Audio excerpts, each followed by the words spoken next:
God is good. All the time. All the time. God is good. Alam nyo, mga minamahal na kapatid, sa bandang Russia, Ukraine, Greece, Turkey, ang batian ngayon ay hindi good morning, hindi God is good, kundi ang batian ngayon sa 8 araw na pagdiriwang yung octave of resurrection. Yung octave, ibig sabihin yung 8 araw na pagdiriwang, yung mga susunod na araw, ang bati nila ay si Kristo'y muling nabuhay. Aleluya! Aleluya! Parang nagbabalita sila, katulad ng mga babae na pinakitaan ng anghel na sinabihan na ibalita ninyo kay Pedro at sa iba pa, lalo na kay Pedro, na si Jesus ay muling nabuhay. Aleluya! Aleluya! Yun, ibig sabihin, si Kristo ay muling nabuhay, purihin ang Diyos! Purihin ang Diyos! No? Purihin ang Diyos. O sige nga, gawin natin yan. Ibalita mo sa katabi mo with feeling. Sabihin mo sa katabi mo, si Kristo ay muling nabuhay. Aleluya! Aleluya! With feeling.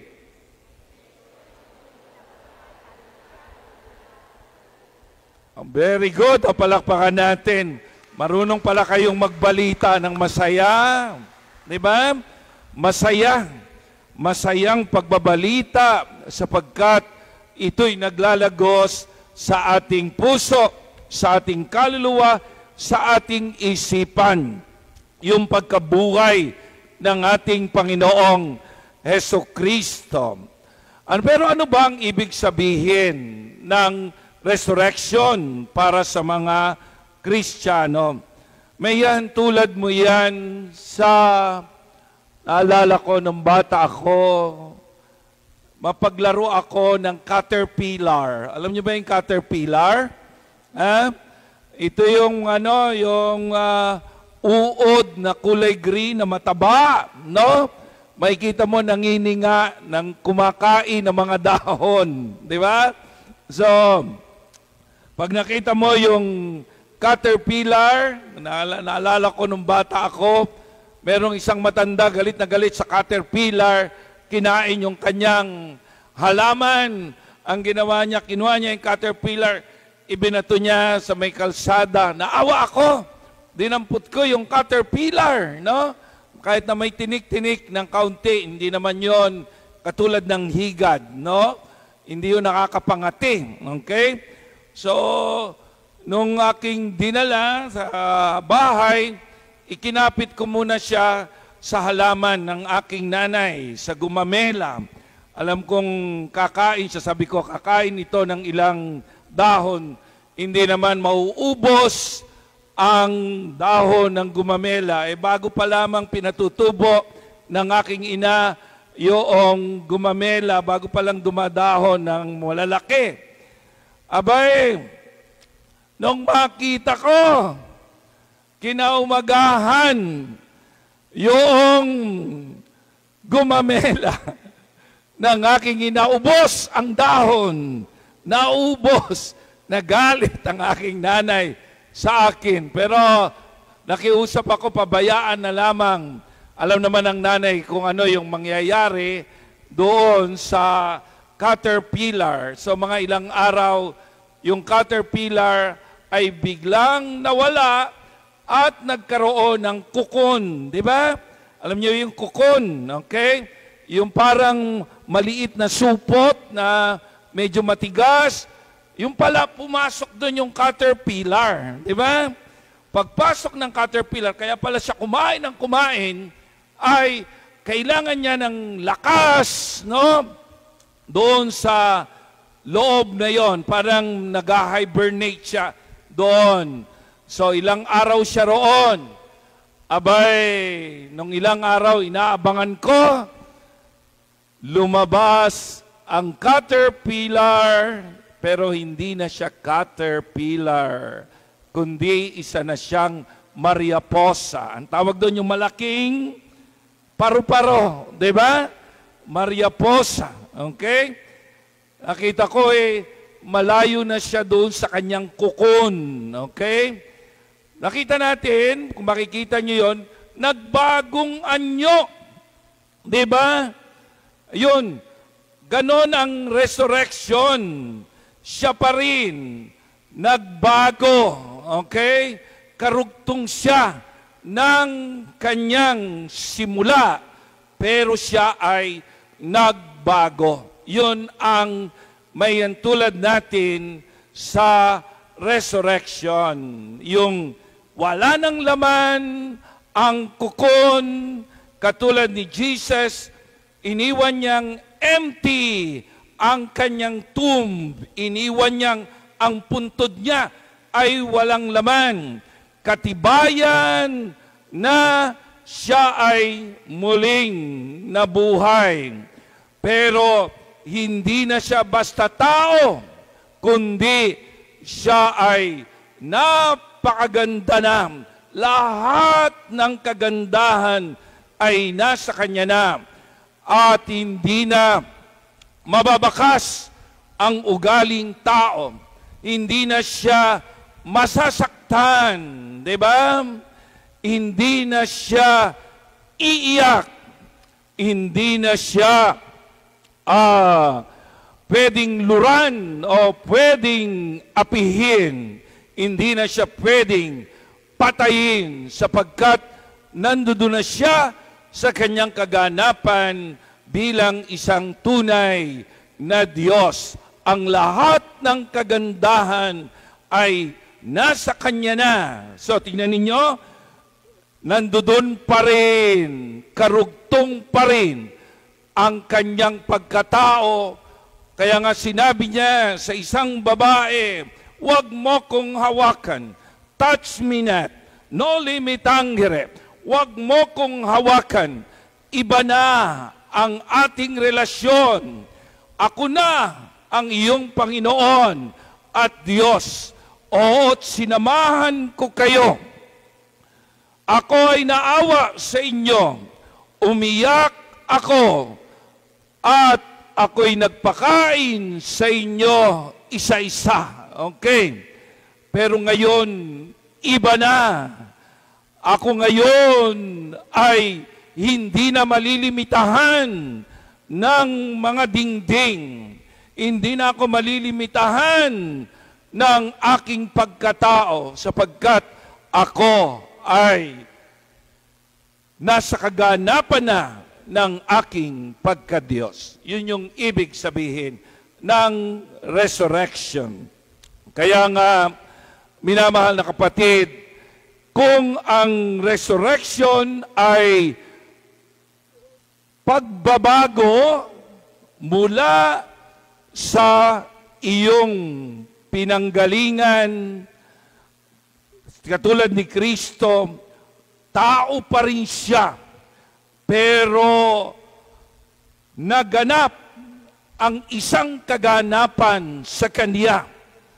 Ganun din tayo, mga minamahal na kapatid. Kailangan dumaan tayo sa tinatawag na resurrection.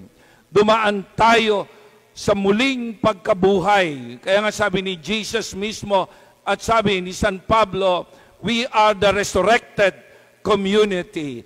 Tayo ay komunidad ng muling nabuhay na Panginoon. Pananatilihin nating buhay ang Panginoon. Saan? Number 1, sa ating pananampalataya. So, hindi pwede ang pananampalataya na on and off lamang. Sa sampalataya ka lang sa panahon ng Kwaresma, sa panahon ng mahal na araw. Sasampalataya ka lang at magsisimba tuwing birthday. At gagamitin mo lang ang simbahan kapag ikaw ay magpapakasal, magpe-first communion, magbibinyag. Ang tawag dyan ay borderline Christian. Ibig sabihin, nasa gilid ka lang. Tandaan mo, ikaw ay nasa community of faith. Ang tunay na resurrected community ay may mga miyembro na buhay ang pananampalataya. Linggo-linggong sumasamba sa Diyos at ang kanyang relasyon ay kanyang pinag-iigi. Pinagagaling niya ang kanyang kaalaman tungkol sa kanyang Diyos. Diba? Yun, yung una, targetin natin ang ating pananampalataya.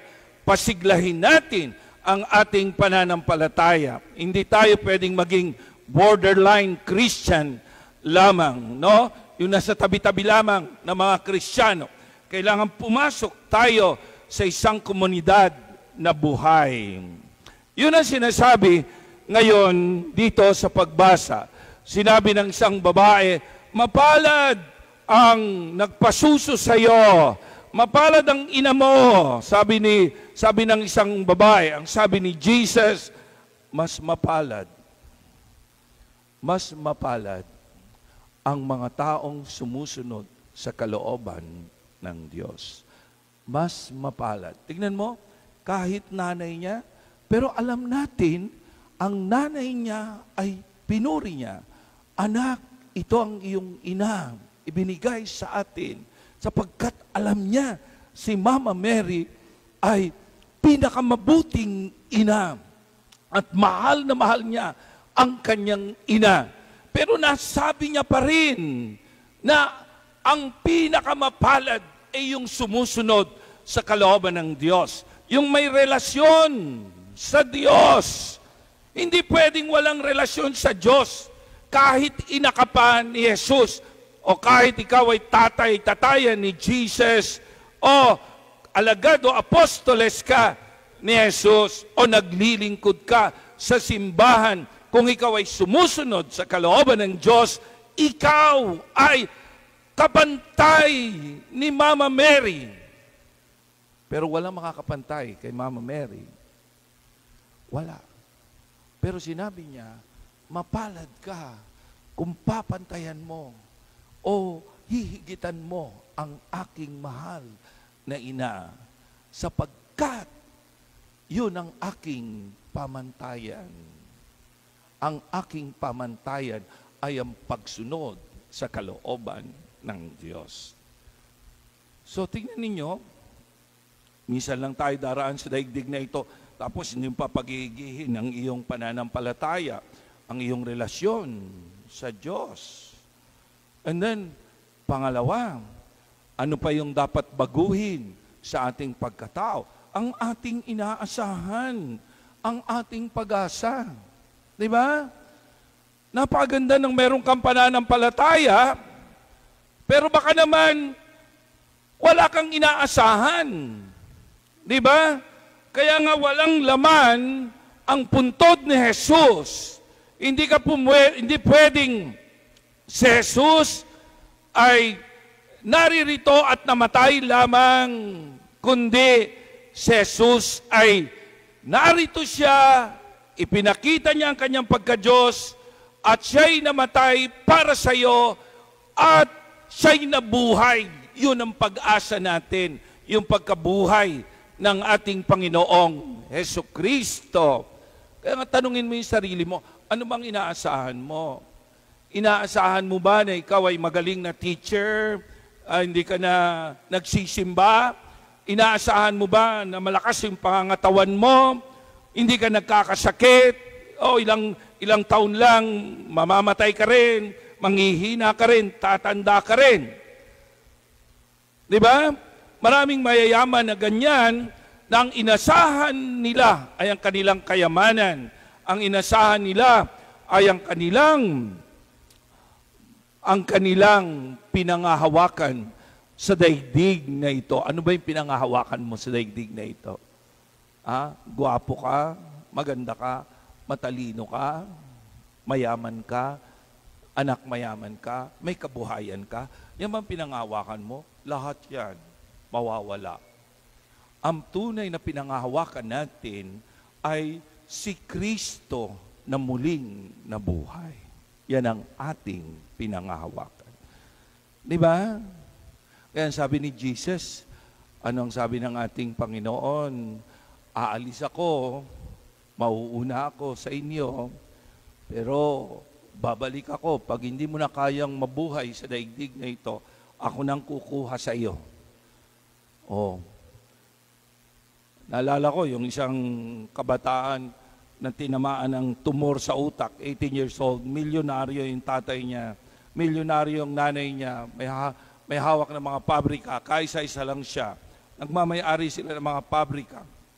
Naku po, nung nagkaroon ng tumor sa ulo, sabi ng tatay, ilalaban ko ang aking anak. Sabi niya ganon, ilalaban ko. Uubusin ko ang aking kayamanan. Unang opera pa lang, luray na yung bata. 18 years old. Kumbaga sa bagsak na, hindi na gumagalaw. Abay, akala tapos na yung tumor.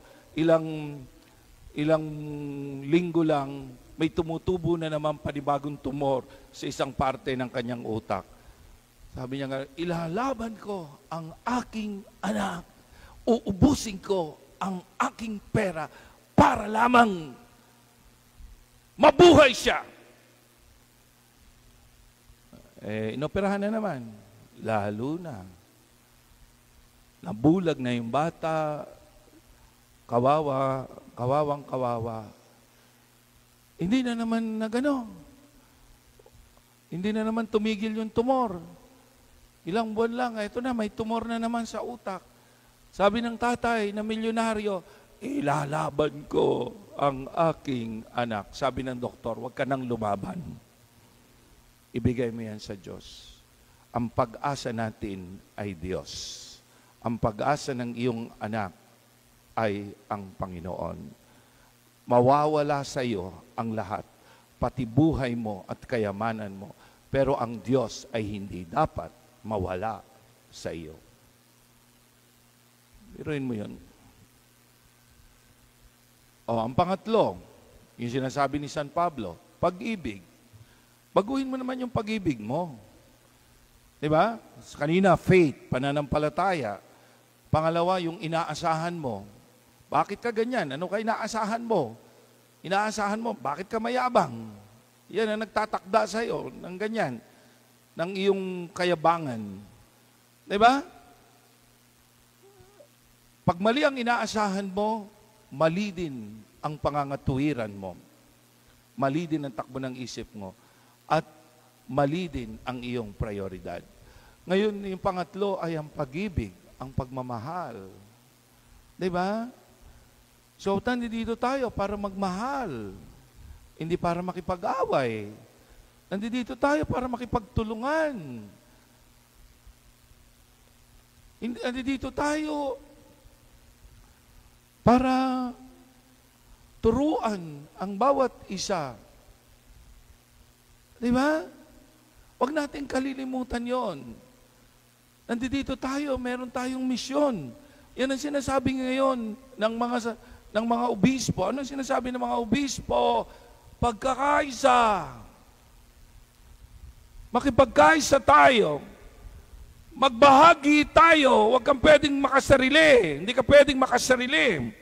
And then, pangatlo, tignan mo yung mission mo sa daigdig na ito. Ang mission mo bilang ama, pagigihin mo naman. Ang mission mo bilang anak, pagigihin mo naman.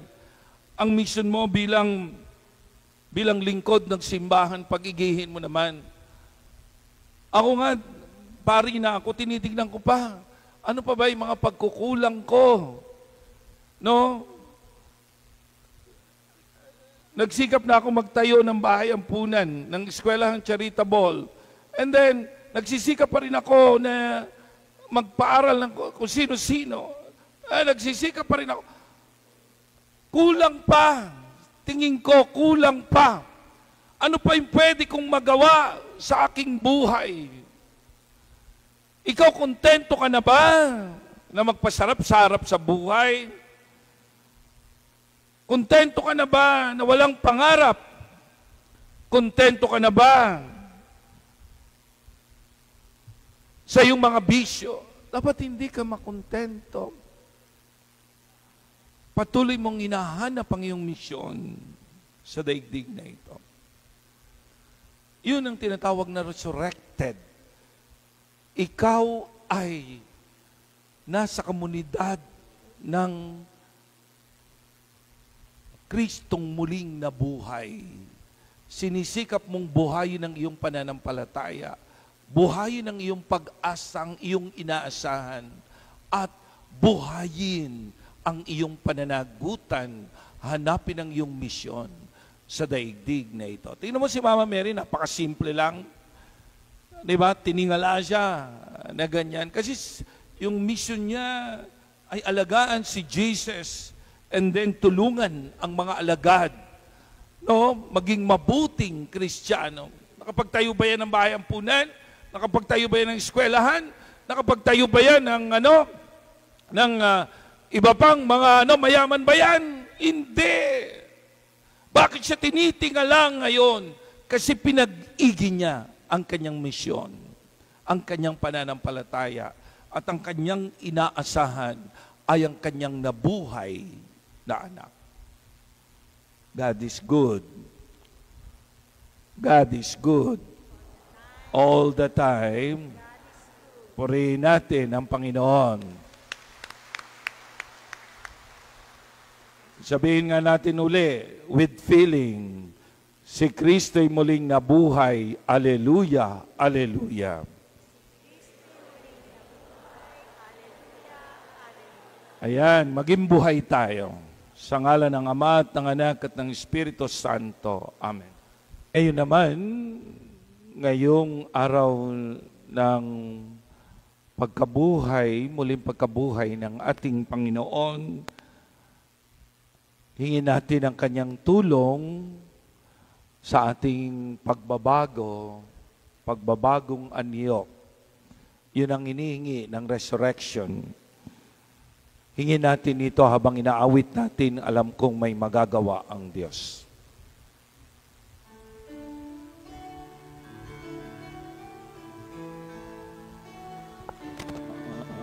Alam kong may magagawa ang Diyos.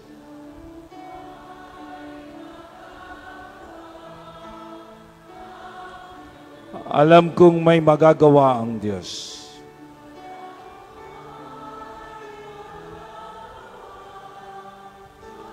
Kung ako'y magtatapat sa Kanya'y maglilingkod,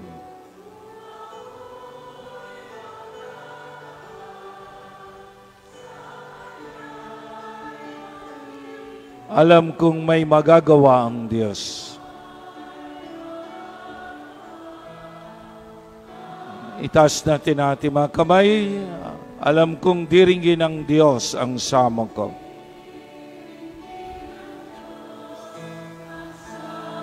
Alam kong diringgin ng Diyos ang samo ko.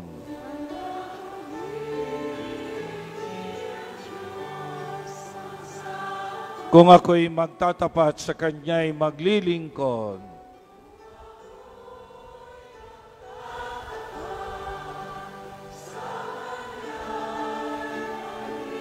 alam kong diringgin ng Diyos.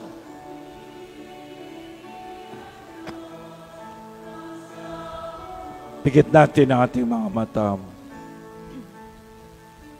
Panginoon naming Diyos, salamat po sapagkat tinawag mo kami sa iyong komunidad na muling nabuhay. Hinihingi ko po ng tulong sa iyo, Panginoon, ang aking paglulupaypay, ang aking frustration, ang aking mga kalungkutan. Ako po ay dinadala nito sa kamatayan, pati na ang aking mga kasalanan at ang aking mga bisyo bilang tao, ang masama kong pag-uugali. Panginoon, buhayin mo kami katulad ng iyong mga alagad, buhay na buhay habang dumaraan sa daigdig na ito.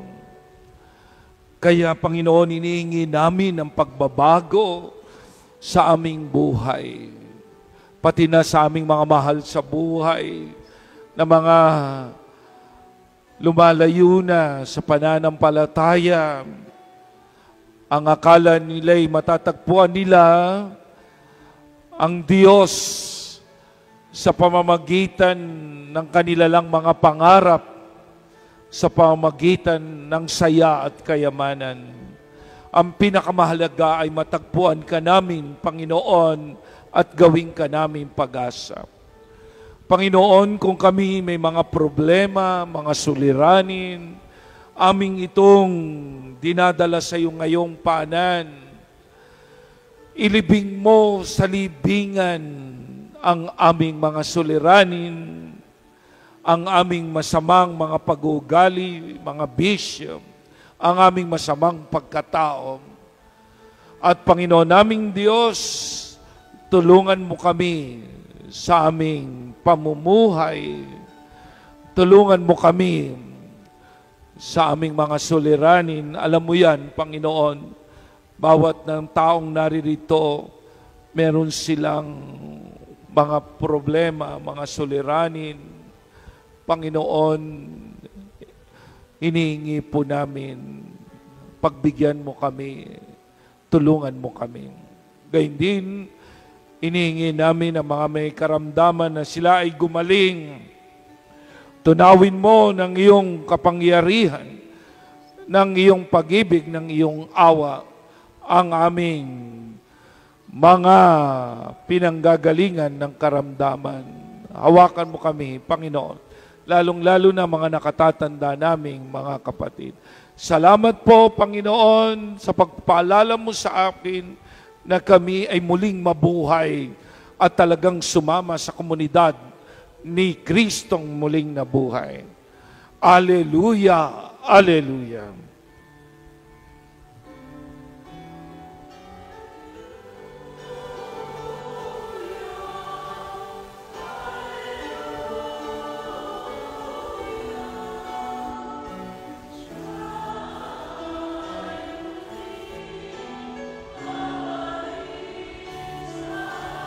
Alleluia, alleluia.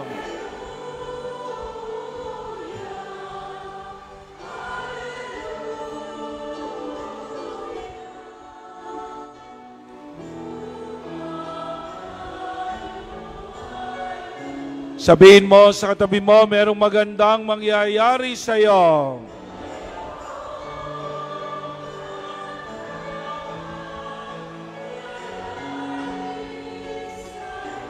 Kung lalapit ka kay Jesus,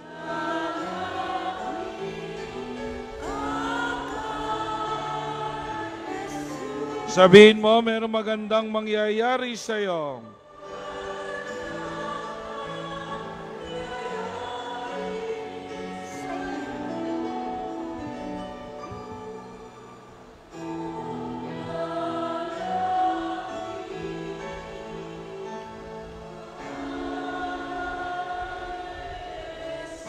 Ama naming makapangyarihan, dinggin ang panambitan ng iyong bayan.